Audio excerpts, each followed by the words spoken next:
모시고 반갑습니다. 새해도 벌써 한 달이 지나가고 있습니다. 새해 구상하셨던 계획들 잘 진행되고 있으신지요? 다시 한번 들여다보시고 보완이나 수정할 부분이 없는지 꼼꼼히 챙겨야 할 시점이라고 생각합니다. 올해 갑진년을 청룡의 해라고 합니다. 미래 예측학자들은 2024년 청룡의 해를 대한민국 국운에 있어서 새로운 희망이 있을 것이다 라고 예측하고 있습니다. 2024년 갑진년은 갑진의 청각갑이 오행에서 보면 푸른색을 의미하고 진은 용을 의미하여 푸른 용의 해라고 합니다. 용은 희망적인 변화를 상징한다고 합니다. 그렇기에 2024년 갑진년 청룡의 해 대한민국은 희망을 향한 변화와 변혁의 시기로 혼란을 극복하며 피어나는 희망의 꽃봉오리라고 표현할 수 있다라면서 비록 대립과 갈등, 혼란은 있지만 그러한 속에서도 화학과 재도약을 위한 희망적인 기틀이 마련되는 시기다라고 이야기하고 있습니다. 이런 때를 맞이하여 우리 교단도 새로운 도약의 발판이 되길 기대해 봅니다. 제가 서두를 미래 예측학자들의 이야기로 시작하는 이유는 올해 우리 교단의 일들이 너무나 막중하기 때문입니다. 언제나 소중하지 않은 시간이 없지만 올해는 그 중요도가 너무나 깊다고 생각되어집니다. 대신사 탄신 200주년, 순도 160주년, 동학혁명 130주년, 갑진개화혁신 120주년, 천도교 여성의 창립 100주년 등 교단의 세계적인 일들을 기념하고 계승해야 할 일들을 차질 없이 진행해야 하기 때문입니다. 어려운 교단 내 실정이지만 웅비하는 새로운 기운으로 천사님의 가능이 함께 하시길 간절히 염원하는 마음이기도 합니다. 오늘 경전 봉독을 수심전기편을 봉독하였습니다. 스승님께서 경전에도 말씀하셨다시피 수심전기가 가장 어려운 일이라고 말씀하셨습니다. 우리가 수도 생활을 해 나가면서 수심전기된 상태를 24시간 유지하기가 너무나 힘든 건 사실입니다. 그렇지만 천도를 행하는 우리 후학들은 하루 중에 단 5분, 10분이라도 수심전기가 될 수 있는 수도 생활을 해 나가야 될 것이라고 생각합니다. 오늘 설교 시간에는 천도의 이치와 교인의 마음가짐에 대하여 같이 생각하는 시간을 가지면 좋겠습니다.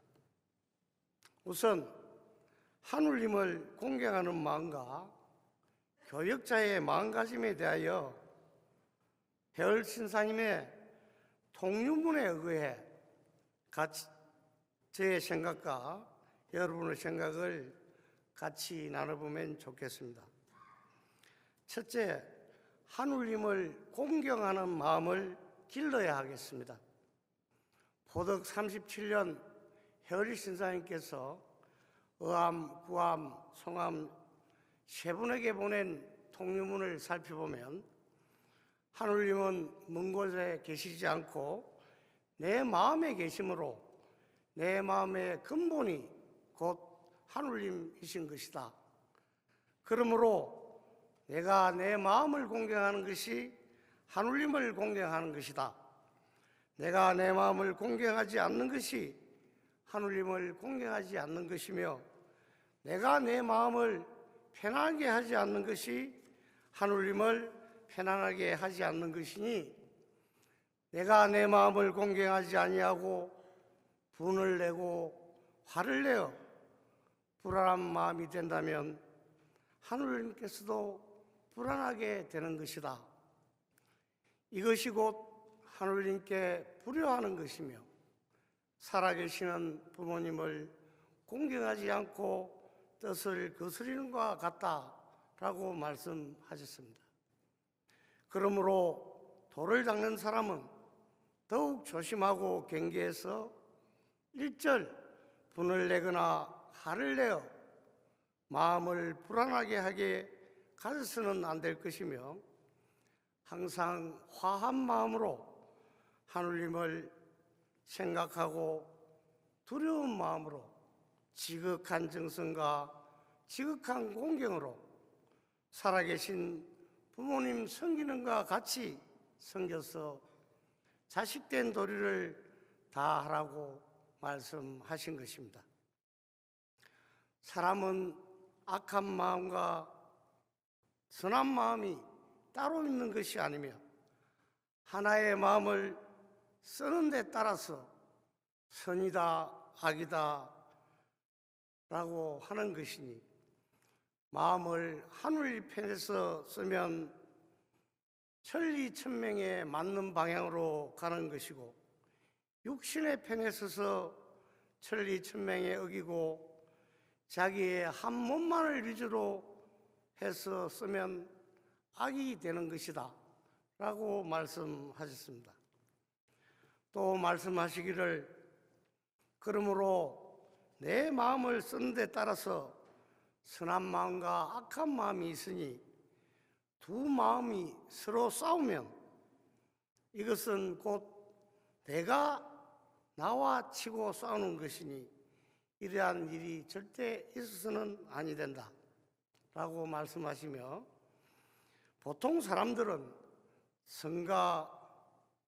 선한 마음과 악한 마음이 동시에 나와서 악한 마음이 지지 않고 선한 마음이 지게 하니 이것을 장차 어떻게 할 것인가 라며 걱정하셨습니다.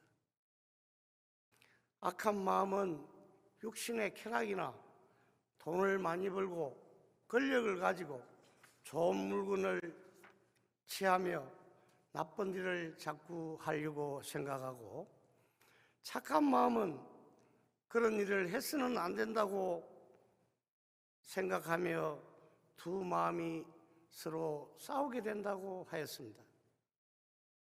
이때 착한 마음이 나쁜 마음을 제거해서 없애버리면 괜찮지만, 만일 악한 마음이 착한 마음을 이겨 착한 마음을 없애버리면 바르지 못하고 나쁜 일을 하게 될 것이니, 이때는 마음을 상하고 기운을 상하게 될 것이므로 기운과 피가 잘 순환하지 못하고 어지럽고 병이 나게 된다고 말씀하셨습니다. 그러므로 복잡한 마음과 어지러운 마음을 잘 관리하여서 잘 보호하고 유지해 나갈 계책이 없게 된다고 말씀하시며, 이 얼마나 하느님께 두렵고 무서운 일이 아니겠는가 라며 한탄하셨습니다.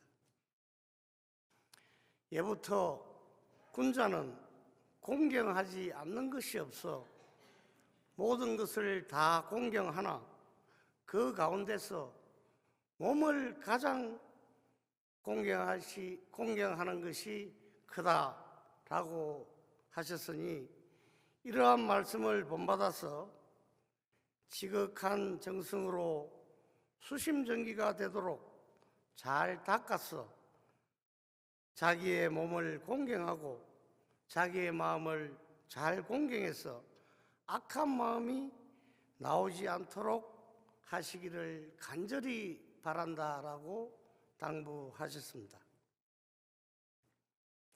하느님께서 사람을 내신 것은 악한 마음을 가지고 근심 걱정을 가지고 괴롭게 살아가라고 내신 것이 아니다라고 하셨습니다.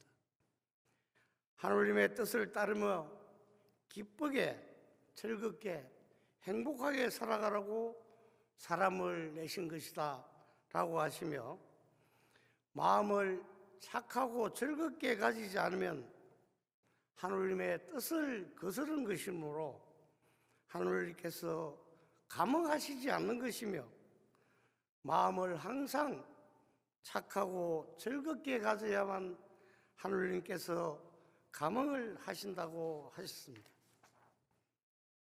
그러므로 전해오는 말이 마음이 화하면 한 집안이 화하게 되고 한 집안이 화하면 천하의 모든 일이 자연히 화해져서 그 가운데서 모든 일이 뜻과 같이 이루어진다 라고 하였으니, 천지로부터 사람에 이르기까지 모두 다 몸을 닦는 것으로서 근본을 삼는다고 한 말이 바로 이것을 이룬 말이다 라고 하셨습니다.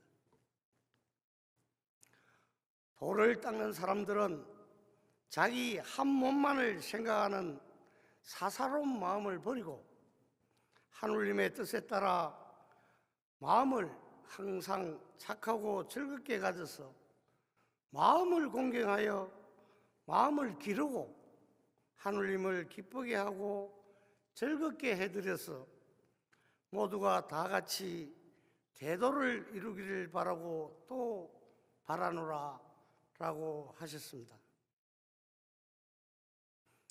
하느님께서는 사람을 내셨고 또한 사람들을 바르게 잘 살도록 가르치기 위해 돌을 주셨습니다. 이보다 더 큰 언덕이 어디에 있으며 스승님께서는 하느님으로부터 돌을 받으셔서 우리들에게 새로운 법을 가르쳐 주셨으니 이는 이보다 더 중요한 은혜가 어디 있겠는가 라고 말씀하셨습니다. 우리는 하느님과 스승님의 더할 수 없이 크고 중한 덕과 은혜를 잠깐이라도 잊어버리지 말고 항상 모항하는 마음을 가져서 수심정기를 하게 되면 하느님과 스승님이 항상 내 마음에 계셔서 나와 하나가 될 것이니, 아무리 가깝게 있다 해도 나와 하느님 사이보다 더 가깝게 있는 것이 없으며 하느님의 뜻과 스승님의 은혜를 생각하지 아니하고 마음과 기운이 흩어지면 하느님과 스승님이 내 마음에서 떠나시게 되니 먼 것은 이보다 더 먼 것이 없다 라고 하셨습니다. 하느님과 스승님이 내 마음에서 멀리 떨어져 있게 되면 어떻게 하느님 감흥을 받을 수 있겠으며 도를 이룰 수 있겠는가? 도를 닦는 사람들은 하느님의 덕과 스승님의 은혜를 잠깐이라도 잊지 않고 항상 모함하는 마음을 가지고 수심정기를 해야 감흥을 받을 수 있고 도를 이룰 수 있다라고 말씀하셨습니다.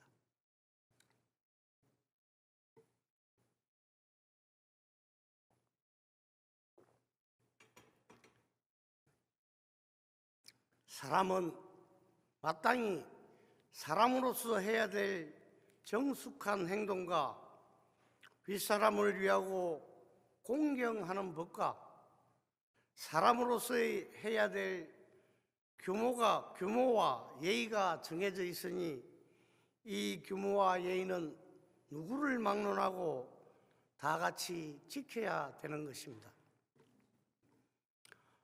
돌을 닦는 사람들 가운데 혹 도 닦는 데만 힘쓰고 규모와 예의를 지키는 것을 소홀하게 생각하는 사람들도 간혹 있을 것이니 이것은 크게 잘못된 생각이다 라고 하셨습니다. 사람으로서 행해야 될 규모와 예의도 모르는 사람이 어떻게 도를 이룰 수 있겠는가? 사람으로서 이것을 잘 지킨 뒤라야 도가 이루어져 나갈 것이니 먼저 규모와 예의를 잘 지키고 번거롭고 어지러운 말을 일절 행하지 말 것이며 조용하고 엄숙하게 하여 마음을 더욱 단속하고 하느님을 지극히 공경해서 하느님께서 싫어하시는 일은 절대 하지 말아야 한다라고 하셨습니다.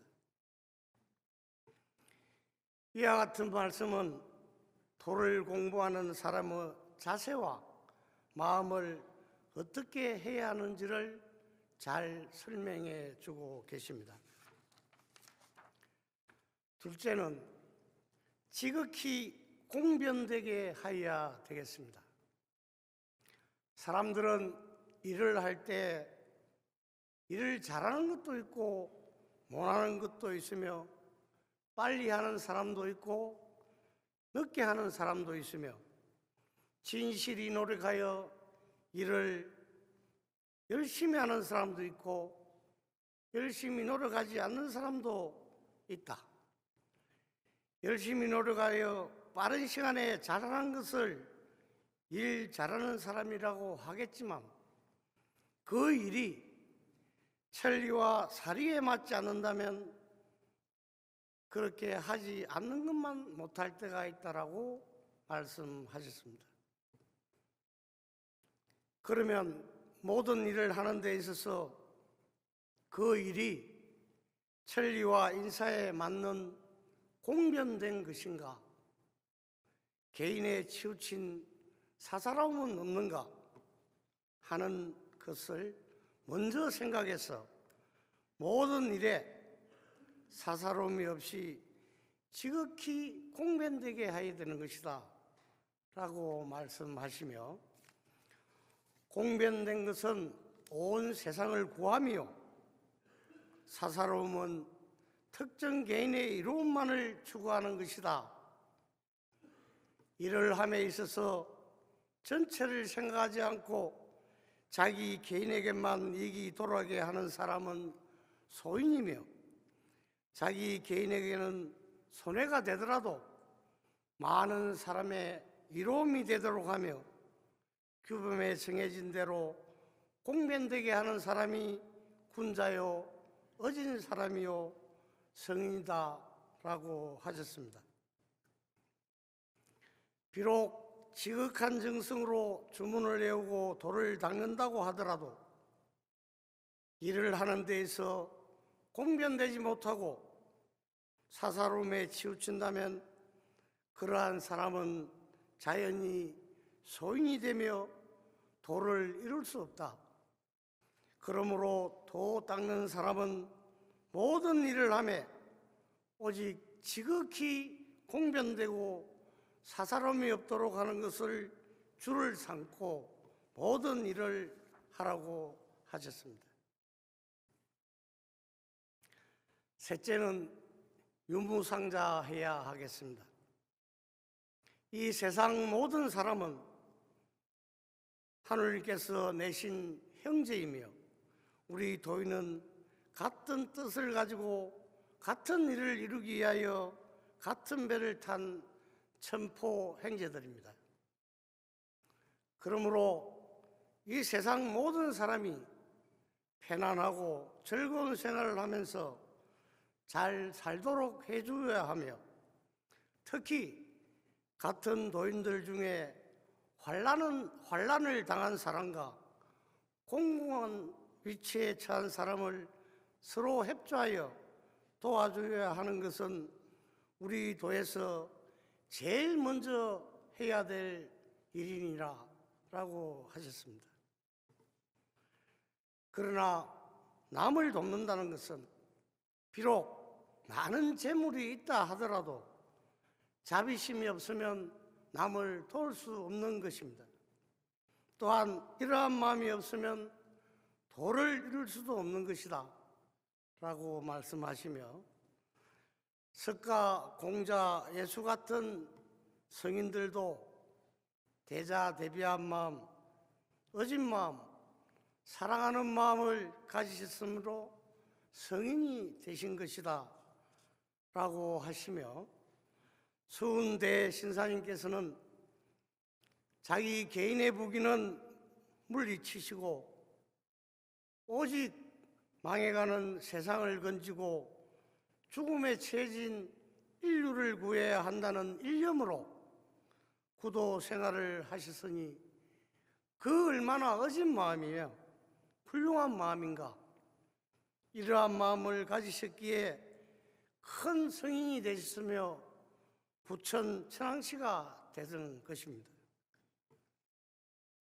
해월신사님, 어암성사님, 춘암상사님 역시 이런 마음을 가지셨기에 대성인이 되지 않았나 생각해 봅니다. 누구를 막론하고 이러한 마음을 가지지 않고 성인이 될 수 없고 도를 이룰 수 없는 것입니다. 넷째는 도법의 근원을 잘 살피고 지켜야 하겠습니다.